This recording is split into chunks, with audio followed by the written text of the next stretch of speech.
like I said, we're going to talk about how to do simplifying our inbox. So I always start with the inbox because that is where everybody's expectations like crowd onto us. Um, and that's what really leads to overwhelm. Overwhelm is the massive amounts of communication and information and expectation that's placed on us. That's what truly creates overwhelm. And what we can do to get rid of that is to start putting some control around those. And a lot of times we just think of these things as like things we can't control, like our inbox happens to us. But that's not true. What we really can do is we can put some boundaries and some workflows and systems around that that will allow us to release its stranglehold. We don't have to let the inboxes control us. And there's some really simple changes that we can make to get free of it. So today I'm going to go over 3 quick wins that you can implement right away. No new tools or apps or anything, just 3 things you can do. And then I'm going to share one of the biggest light bulb moments I've had when it comes to managing my inbox. And I'm also going to talk a little bit about how to put a daily workflow into place once we've done those 3 quick wins that will help us maintain that inbox and maintain those boundaries going forward. So the first quick win is unsubscribe, which I know everybody's like, really? That's the win. That's the quick win. But I know we don't like to do it, but we need to. If we have emails that are coming into our inbox that even if all we do is delete them, like that's extra time and mental space that we're using up when we really just need to unsubscribe from them. So again, if you're not regularly opening it and reading it, it needs to go. Take that like 3 seconds that it takes to hit unsubscribe and be done with it.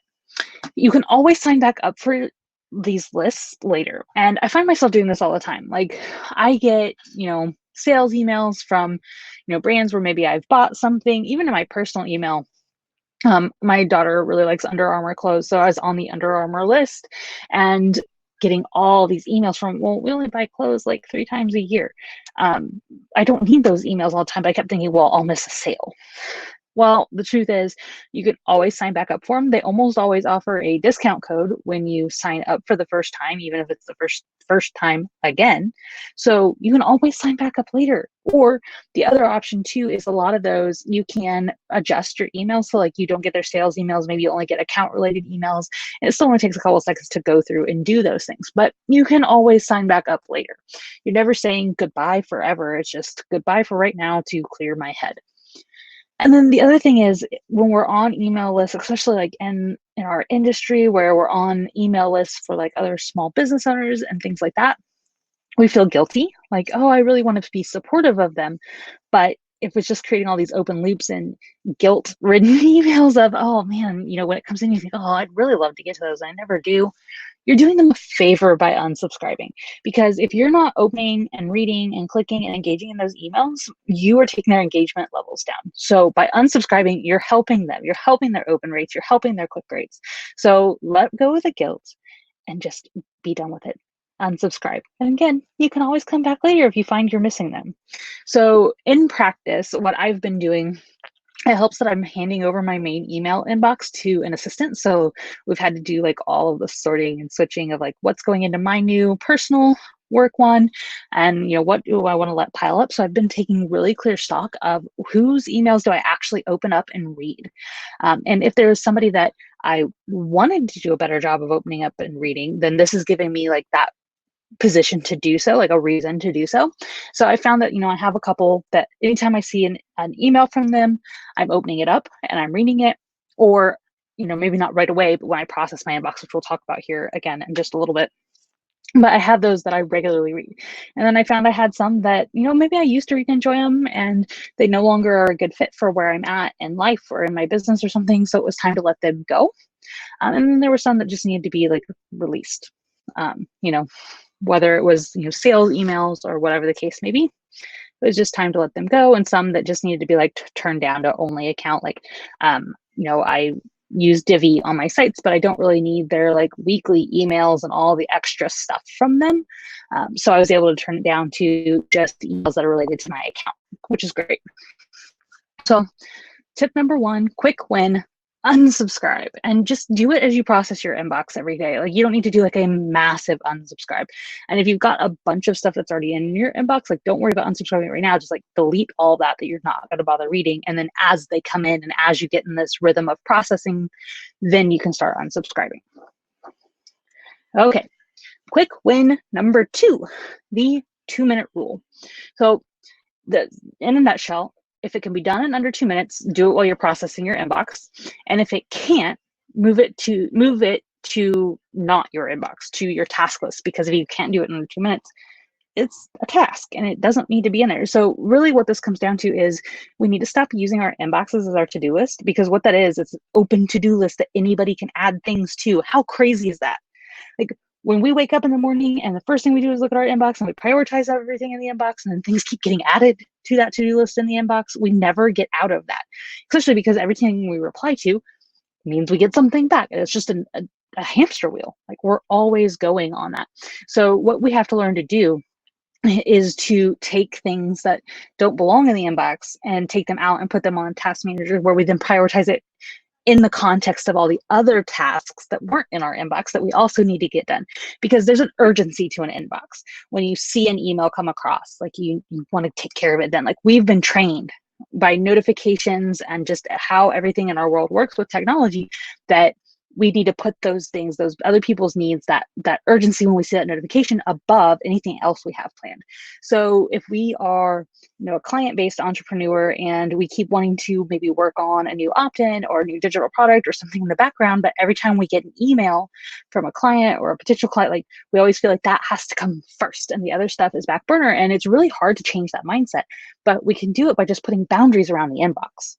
And that's a really great place to start, and it will help us make that mindset easier. So let's talk just a little bit more about this. So if it's less than 2 minutes, when you're processing your inbox, not just every time you see a notification come across, which we're going to get to in a second too, it's less than 2 minutes. That means it's a communication that either needs no action or it just needs a quick response. So those are cool. When you're doing your processing in your inbox, you just take care of them, because that's a true email. It's a message, it's a communication. If it's something that's going to take more than 2 minutes, it's disguised as an email, but it's actually a task, and it belongs in our task manager, not in our inbox. So my process for that is that I will pin it so that when I come back to reply to it, it's really easy to find. But then I take it over to my task manager and I put it in there. And so then I can deal with it when I'm ready to deal with tasks, because right now I'm dealing with my inbox. So making that differentiating what a task is versus what an email is. Yes, sometimes tasks come into our email inbox disguised as an email, but they're still tasks. So they just get moved over, and that email just kind of, I'd call it pinning, starring. It's shoving it to the side. Sometimes I'll use a label that's like at waiting or something like that, or at needs reply, so that it's easy to go back and find it once I complete the task, so that then I can follow up with another email. But realizing when an email comes in and it's not really an email, it's a task, it needs to be moved, is so important. Otherwise, the processing your inbox suddenly gets really overwhelming and takes 3 hours instead of the 15 minutes that we allotted it. Use the less than 2 minute rule. All right, quick win number 3, notifications, because I know I just mentioned this. So set times to check your email, which I've mentioned a few times as well, and stop letting notifications distract you. If you do have client emails or something else that you do need notifications for, you can tailor it so you don't get notifications for everything that comes in, because then we kind of get either really bothered and every email feels important, or we kind of just start ignoring the notifications anyways, and they're no longer serving their purpose. So I do recommend doing the kind of slow down method. So depending on your email service, you may be able to get notifications for only one part of your inbox. So Google kind of already does this with the Gmail stuff, that you have your regular inbox, and then you have like updates, social, and I don't remember what the other one is anymore because I don't use it. And usually they'll only give you notifications for things that are in that primary inbox. So that's great. I use Spark, and I have mine set up the same way. So it only comes in personal, and anything that it calls a notification or an update, I don't get notifications for. And actually, I've even gone further than that. Now I don't get notifications for much of anything at all. But you can do that. A lot of people just go in and they turn off notifications completely. But if you still have your email app on your phone, that can kind of backfire, because then you start feeling like you might be missing something. So then you feel like you have to go constantly checking it. It's interruption loop that you get into, because you'll be like, oh, I gotta go check that, I might have missed something. Oh, I gotta go check that, I might have missed something, rather than relying on notifications that will let you know and keep you from needing to do that. So while you can grow into having no notifications at all, I don't really recommend starting there, just because it kind of backfires a little bit. So it does take some getting used to, especially if you do go that cold route. Like, you have to kind of train yourself to not look at it. And so some people really do need to just take their emails off, like the entire app off their phone. I don't like to do that just because we travel so much. I do regularly take Facebook completely off, but then I get into that habit too of like, oh, well, I need to go check it. Now I'm at a point where I haven't checked it in like a week and a half, and I love it. But notifications, you can do that. So one nice trick that you can use is, if you want to get even more tailored than just how you can turn off notifications for like the other tabs within your inbox, is that you can use filters. So you can go in and you can say, only give me notifications for anybody with like these 4 email addresses. So if you've got like clients that you're working with really closely right now that might have something urgent, or you can even do that, only give me notifications for emails that have urgent in the subject line. And that's something you can tell your clients to use if it really is something that can't wait until the next time you're processing your inbox. So setting times to check your emails, the really important part of this, especially if you turn the notifications all the way off or super far down, is you want to give yourself key things, because then your brain starts to understand. It's okay if we don't check email right now because I have time set aside to do it X. So nothing's going to get past me, past that time. There's nothing that's going to be so important that needs to be handled before that time, and I will find out. And you can kind of start training yourself and your brain to be okay with that. Take some time, totally worth it. So we're going to talk a little bit more about workflow. Okay, so this is the daily workflow that I use and I teach my clients. And I'm going to be completely honest, I don't do it 100% every day because I'm human, but I try my best, and this is what I stick to. So first things first is, you don't check your inbox first thing in the morning. There's nothing that's that important, I promise. If it is that important, that probably didn't come in via emails, probably like a phone call or text, right? So you set the table before you ever open your inbox, because again, we don't want to use that as our primary to-do list, because that's everybody else deciding what's urgent and important and specific to us. That's not cool. So first, get your creative work done. If you've got something that's really important to you, it's not going to be important to anybody else, so they're going to think their stuff comes first. No. So get that stuff done first. So if you're, working on, writing a new piece of content or creating a new product, schedule some time in the morning before you open your inbox to get that creative work done. If you can't quite do that, at least make your most important task list in the morning. So start your to-do list before your inbox gets any say in it. Decide what your 3 most important things are for the day, and get that basic to-do list started before you open the inbox, because that will help you put those things into context. When something comes up and it looks really important and urgent, you can say, well, is it more important or urgent than the 3 things that I have here already? So at least start that. Then I do what I call the big fish scan. So somebody once explained this as they're like a bear on the side of the river, and they're just swiping through and getting the big shiny ones that look yummy. So your first scan through your inbox in the morning, you're not worried about updates and notifications and all that stuff. You're really just looking for things that are important enough that you need to handle them before your end of day processing session. So is there really anything that is important that needs to be handled that's in that morning inbox? So for me, that usually means client emails, direct clients that I'm working with right now, any new inquiries or leads that have come in that need a pretty quick answer, because I do work in a pretty fast-paced people. When they need my help, they need my help. So I try not to let them wait too terribly long, but I'm just scanning for that. PayPal notifications and Stripe notifications and new app updates and all that stuff, that stuff can wait. It's not a big, shiny, yummy fish. So those happen. If it is a 2-minute or under, it just gets a reply and done. And I set about usually 15 to 30 minutes for this, because it's also usually with kind of fleshing out my to-do list for the day and checking Slack as well. So I do all of my inboxes at once because I count Slack as an inbox at Basecamp and anything else I'm using with my clients. So those are the big ones. And so you get the little ones that are just a quick response, even if it's a, yep, hey, I got this and I will get back to you later today. That has been an amazing trick for me to make sure that people, it makes me feel better that they know I'm not leaving them hanging and that I have time for them later this afternoon. So it's also just a nice time if somebody wrote in and said, hey, can we schedule a call? I can quickly get them my Acuity link. So I just take care of those quick things that are important, but quick. But if it was a big yummy fish, but it was over 2 minutes, then I know that it needs to get tacked onto my to-do list within the context of what was already there. So once I've done that one, then it's time to completely shut my email down and actually get to work on my to-do list. And then I come back for what I call the fire watch. So we're watching for those fires that pop up and need to be put out in the afternoon. And that one's even shorter. I schedule 5 to 10 minutes to do, again, any of those little 2-minute and under replies. And then I flag anything that needs to go to my to-do list later. Like at that point, I'm not even like moving things over. I have like a certain color star that I will do, or a pen that I will do. It's just to mark that, hey, this needs my attention when I come back later this afternoon. And just anything that's like super quick needs to reply, that gets done. And at the end of the day, so this may be different for you, but I find that my workday ends about 4 o'clock. Because by like 2:33, unless I have calls, like I can turn my energy on for calls in the afternoon, but like creative work or focus work just does not happen for me in the afternoon. So I put my process block at the end of my day. So it's usually from about 3:30 to 4:30 or 5, depending on how much I have to do.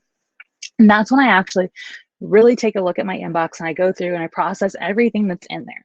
So that is, finishing up any follow-ups, doing any little replies, moving things over to my task manager, not actually usually doing the tasks, just moving them over, getting them out of my inbox because they're not really emails like we talked about. They're actually tasks, and I get them moved over and organized in my task manager and set a time to do them. And make sure that that's not going to fall through the cracks. And usually if it's getting moved over, they're still getting that quick little response of, hey, I got this and I plan to take care of it, X, or I'll follow up with you on Y. So they know I did receive the email. And then if there's any time, once I've done all that, and that's filing stuff and unsubscribing from stuff and whatever is left in there, which these days isn't much, then I can actually start working on any of those tasks if I still have some time and some energy and some focus left for it. So anything that got moved to the task manager that I can get done in whatever time I have left, if I have the energy and focus, I can work on. So those 4 things create my workflow for my email throughout the day. And like I said, it's definitely a learning curve and it's definitely not perfect. There are times when I'm in a certain spot of a project with a client where I may watch my inbox a little bit closer. I'm also not above setting my filters to let notifications through for certain people. And sometimes that looks like just an extra email address where I do have those turned on that's specifically for a certain sector VIP client I have, which is another really great thing to do. If you do have those VIP clients that you do want to give more attention to, create a separate email alias for them or pseudo alias. So it could be like, whatever your email address is. If you're using Gmail, this works. Gmail or G Suite, you can do, so I have clients at simplifybusinesssystems.com, but for my VIP clients, they're allowed to use clients plus VIP at simplifybusinesssystems.com. And I will get a notification every time something comes into that email address. It's not really a new email address, a separate email address, but when you do that plus whatever after the first part of your email, but before the at, again, works on any G Suite or any Gmail, it counts it as a separate email address so that it's really easy to run filters off of and that kind of thing. So nice little trick that can help you out there. All right, so I have one more thing, and this was the biggest light bulb moment that I had when it came to how to manage my inbox. Don't open an email unless you can do something about it. And it seems so silly, but this has made such a big difference for me because what I was finding was happening was emails were getting missed in my inbox. It would get really overwhelming when I had too much stuff, and I would find that I focused on things that were unread, and at some point was assuming that if it was a read email that I'd either already moved it to my task manager or I'd already replied and I just didn't file it and I was waiting on something from them. I was missing action items because I would open an email either like when I'm not driving, but in the car. My husband usually drives. If it's like a travel day or, waiting in line at the store or something and I pulled it out, or just at night because I was bored and I checked it and I shouldn't have. But I open something and I read it, and then I don't reply to it because I don't have the energy. And then those were getting lost in the bottom of my inbox, even with my processing habits. So really understanding that there's no point in opening an email unless you're going to do something about it. So it's the not letting it get lost and buried part, but it's also the mental energy part. And I actually turned off, I don't know if it's like this on everybody's phones, but on my iPhone, I can turn off so that it doesn't show me a preview of the email. It only shows me who it's from for the few notifications I do get, which was really helpful. And also in my inbox, I turned off those little previews because you can't always tell what an email's about from the subject line and the first couple like words. And I found that I had the worst habit of going worst case scenario. Like almost it felt like every email started with, we need to talk. And you know how that feels, right? Like we need to talk is never good. And I finally realized so many times that like, okay, well, I couldn't open the email, but I saw that for some reason. And then you start telling yourself stories and how negative that was and like how distracting it was. So turning off all those previews really helped, but then also learning just don't open an email unless you're going to do something about it. So really setting that boundary with myself has helped me keep those open loops, because once you like have that idea, even if you know what it is and you know the story, you're not telling yourself the story about what you think it is, even if you know what it is, like it's still distracting, you can't do anything about it. Or because your brain's constantly trying to tell you like, don't forget this information is still here, this loop is still open. So learning to just not even look unless I'm going to be intentional about actually taking action on it has helped so much. So I hope that can be as much of the helpful tip for you as it's been for me.